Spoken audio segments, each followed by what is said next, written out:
So years ago, we got a dog through a local rescue, Furry Friends Network. His name is Thumper. And through mainly Heather's efforts, I mean, she volunteered a lot with him.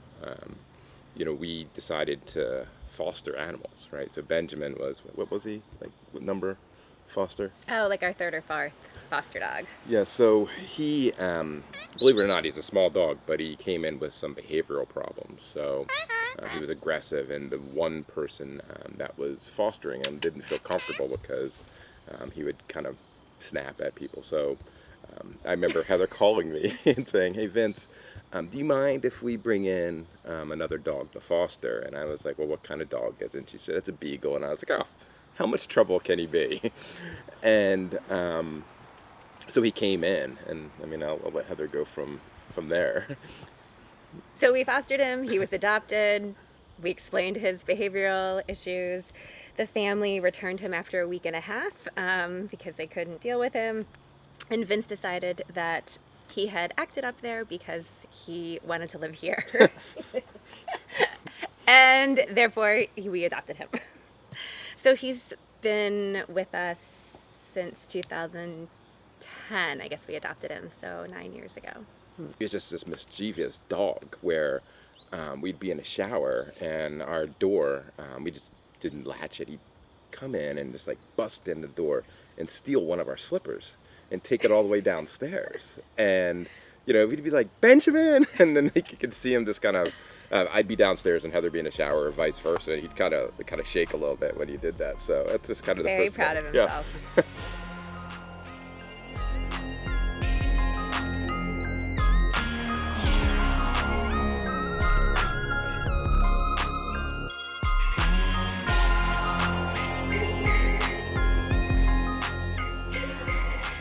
So she came in August of 2011. She had been left at a shelter with five of her puppies. They were all sick. They all had demodectic mange and underlying skin infections, and her puppies also needed an eye surgery called entropion surgery. So the rescue we volunteer with had pulled all of them into foster care, and so we ultimately took her as a foster dog, and then two other families took the puppies to foster. So we got her healthy again, and I don't know, after like 5 or 6 months, she had just settled in. So we decided to keep her too. Yeah, so. We did let a lot of foster dogs be adopted, but these two ended up staying. Yeah.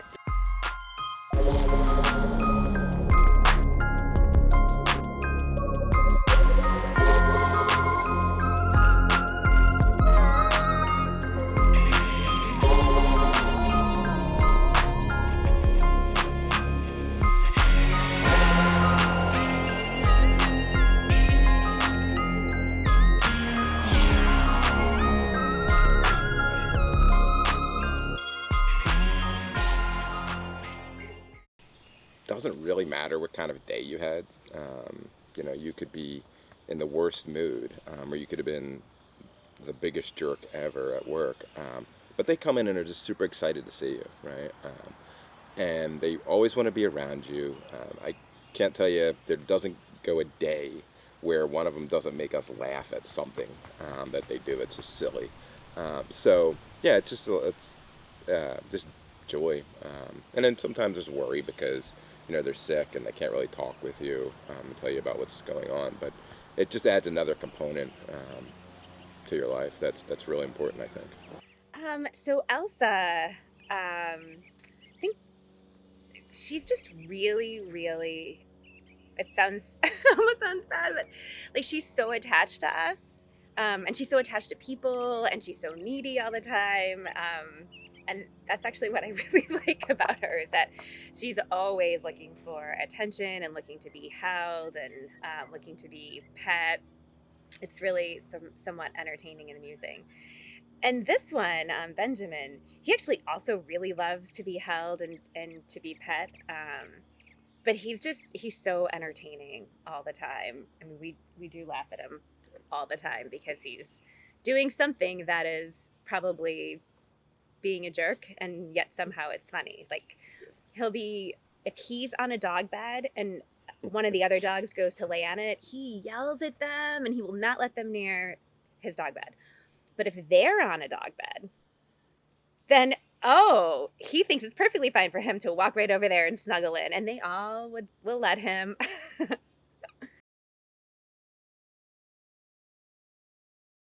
What I like about Elsa is I just like she's so friendly, and she's like Americans will kind of use the terminology that she's a pit bull, right? So she defies all the stereotypes about pit bulls, and I think that that's pretty important, on a number of levels because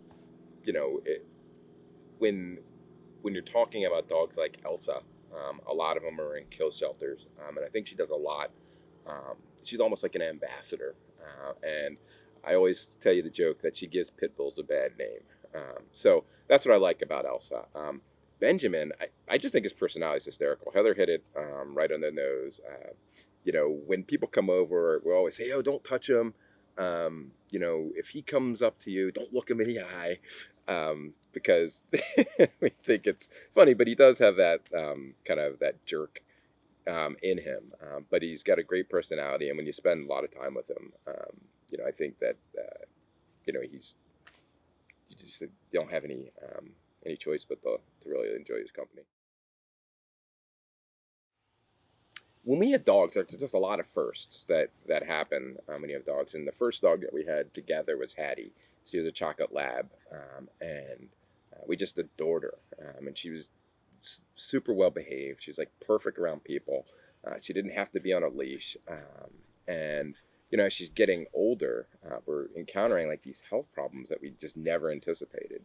So one morning, I was in the shower and Heather was just getting ready for work, and she heard, I guess it was like a little snap, and then Hattie just started howling. Um, and so we, rushed her to the vet, and we thought that she just had broken her leg just randomly. But it turns out that, she had, what's it, osteosarcoma? Yeah, Mm-hmm. osteosarcoma, which is a cancer of the bone. And, basically one day things are just cruising along, and the next day she's got less than 5 months to live. So that was a pretty emotional time. And it's like the first time that, we experienced that. And then her last day, that was just really rough when, we had to lay her to rest. And, when you do it, you try and do it in a humane way instead of watching them suffer. So we're there in the last moments. And I still remember, I was telling Heather that, I don't think I can actually be in the room when it happens. And then she was like, look, we have to be strong about it because we're going to be the last people that she sees. So that was pretty rough. Let's see, I cried pretty much every day for a year about. um, I don't know. I mean, eventually, like just every day, it hurts a little bit less. Um, but it's still sad. I mean, she died 11 years ago, and it still makes me sad. So, Yeah. Every dog's different, right? And it's I mean, they help because they still have companionship and they still have needs that have to be um, cared for. But you always just have that loss. It's almost like losing a family member. You miss them. You think about them. You think about the good times, and then they have their place and they bring different aspects of life. But I think it helps though to still have a dog to come home to, right? Like you're not coming home to an empty house. You still hear them like, walking around or sleep in bed or whatever. So it's not as like probably as empty as it would be without any animals at all.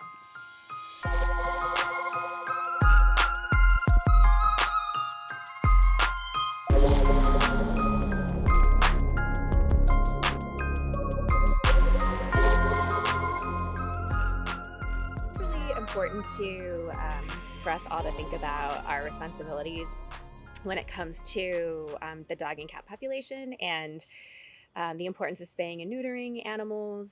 There are so many in shelters. There are so many killed every year in shelters or that are just running loose, both in the United States and across the world.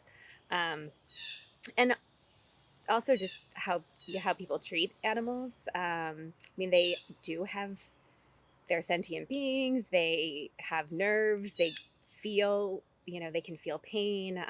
They have emotions. It's really clear when you spend time with animals that they have emotions, they have attachments. And so just remembering that and treating them with respect. I echo what Heather said about that, but one of the things I would say is that people think that it's just a great idea to get a pet because they have kids and it'll be great for the family, or they are going to plan to have a family in the future and they want to get a pet to begin with. But and that's great when you have a family, but when you keep adding to your family and it keeps growing, your pet shouldn't be lost in the shuffle. And a lot of dogs end up in shelters because families are like, well, we can't take care of them anymore. And it's really a sad situation. So I'd like people to think about, when you adopt an animal or yeah, I'm just going to say adopt because that's basically the only way you should go, I would say. But when you adopt an animal, that it is a lifelong commitment for the animal, and it should be for you too.